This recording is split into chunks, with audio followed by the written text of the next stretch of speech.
title of this presentation is The Big Question: Environmental Misalignment and the Value War. Human society today has two diametrically opposed systems of economy. One is our traditionally imposed mode of monetary market economics. The other is a physical rule structure emerging from our growing scientific recognition of reality, both environmentally and sociologically. The consequence is an ever-increasing level of social destabilization and an ongoing decline in public health. I've divided this into two brief sections. The first part is called System Clash, Market Efficiency versus Technical Efficiency. To part two, Value Wars, Societal Potential Collapse and Transition, what we're capable of doing, what's in store for us if we don't, how we can get out of this system, etc.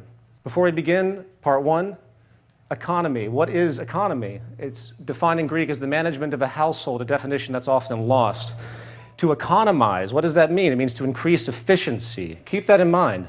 Reducing waste, that's what an economy is supposed to be. Defining my terms, we're going to use two terms throughout this presentation. The first is a theoretical notion of an earth economy, which I'll define as decisions made directly based upon scientific understandings as they relate to optimized habitat management and human health. Production and distribution is regulated by the most technically efficient and sustainable approaches known. Compared to our currently existing market economy, defined, decisions are based on independent human actions through the vehicle of monetary exchange, regulated by the pressures of supply and demand. Production and distribution is enabled by the buying and selling of labor and material provisions with the motivations of a person or a group, the self-interest, as the defining attribute of unfolding. This is a chart of 7 economic attributes, many more, but this is what I wanted to focus on here. Basically, they are intrinsic to each economy in comparison. Obviously, I'm focusing on the market economy and its relationship to a natural system, what we're calling the earth economy. The only caveat here with these asterisks are elements of our sociological development based on scientific integrity, scientific ingenuity, the evolution of science and our knowledge of ourselves and the environment. That will be talked about as we go along, as we touch upon each one of these. First point, consumption.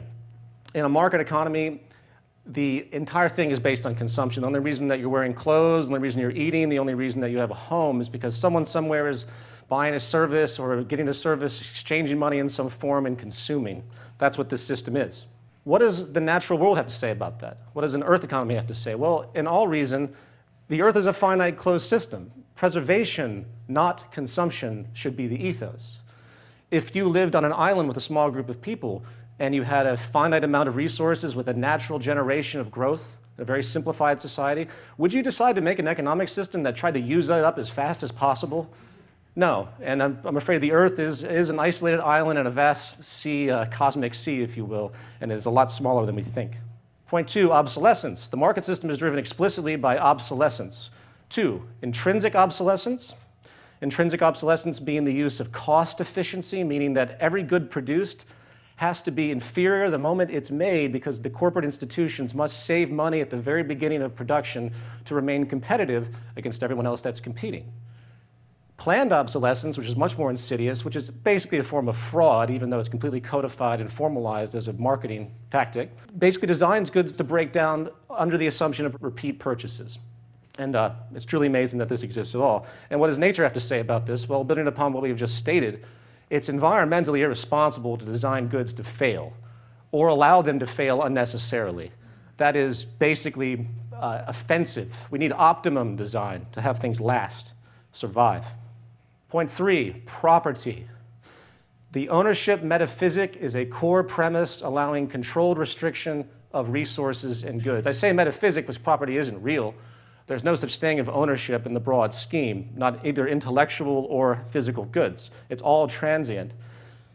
The idea of everyone owning one of everything, for example, does that make a lot of sense when we think about our natural economy? What about the use of goods? What about access? The natural environment demands access. Universal property is inefficient. Strategic access is more environmentally responsible as a model and more socially efficient. If you have a car that you drive maybe 40% of the time, why not let the other 60% be used by somebody else? You create a system of access and use. That's environmentally responsible. Point four, growth. Building on consumption once again. The market economy requires near constant growth to maintain employment. This ties in a little bit with the growth of population as well. But you always hear about this in the government. We have growth, we need more growth, the GDP, we're lacking growth. It's basically just absurd. We need a steady state economy. The Earth is a finite system once again. Earth demands a balanced load economy, respecting dynamic equilibrium, where things come together in balance, not the necessity to exhaust just to, say, maintain labor.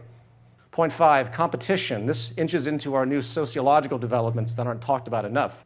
Market system economy based upon personal and corporate competition in the open market, selling your labor, competing for market share. That's a completely metaphysical notion if you think about it, based on an early tribalistic form of scarcity and this notion that we can't possibly get along, there can't possibly be enough to go around, so we have to fight for everything and everything's out for themselves. What we've come to find is that human collaboration actually is at the core of all invention.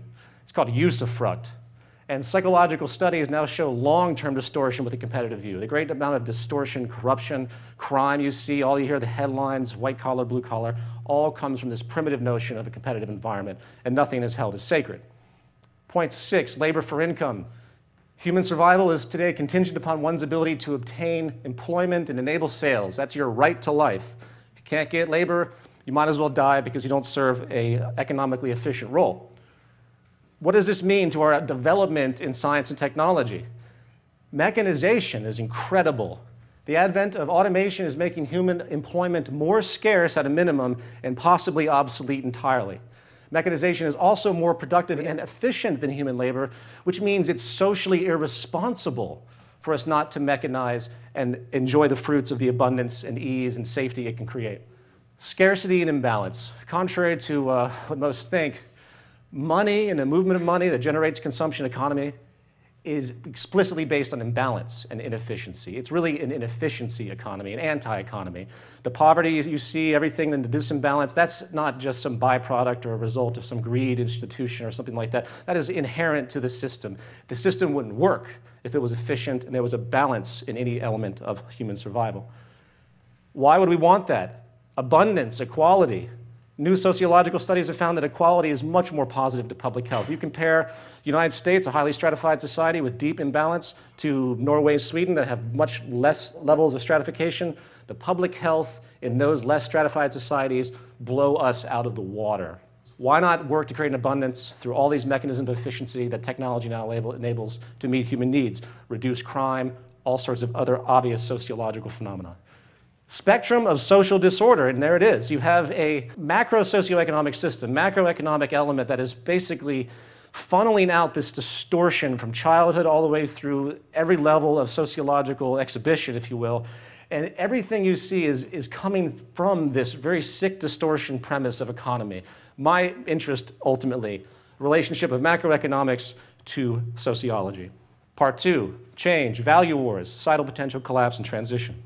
Over here are a series of social problems that you would see in the newspapers, very obvious: abject poverty, unemployment, destabilization, debt collapse, pollution, waste, all of which are completely technically obsolete. None of them have to exist at all.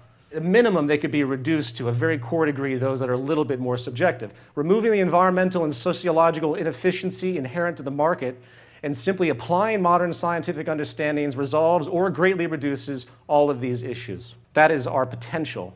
And since we don't maximize that potential, unfortunately, because of this framework we're in, we're faced with a unique form of collapse that many are not talking about enough. There's 3 nails in the coffin as far as I'm concerned. Unemployment. Sorry to say, based on the way things are going, you're not going to see percentage employment levels that you've ever seen in the past for the human population. It's over. Energy costs, only going to rise from here on out. We live in a hydrocarbon economy. There's absolutely no investment or true intention of the government or corporate institutions to move forward with any type of renewables that will replace the current massive infrastructure we've created, and far too much money will be made as the system fails because of the scarcity of this thing. Debt failure. Am I the only one laughing at the fact that there's this fictional notion of debt that's like dominoes knocking down countries one by one? Transition. Here's the value war. Of all the times I speak with people about these issues, they tend to understand it, but they have these value associations that hold on to old artifacts of the prior system. It's a value war. How do we get from one to the other? What can we do to inspire change and create social reform? And that is the big question. What will you do? What kind of forum, what kind of social awareness, what kind of role do you think you could play? Are you going to maximize your own self-interest, or are you going to realize that your self-interest is only as good as the integrity of society as a whole, where self-interest must become social interest in order for us to survive? That is the new equation, and that is the big question. Thank you very much. Yeah.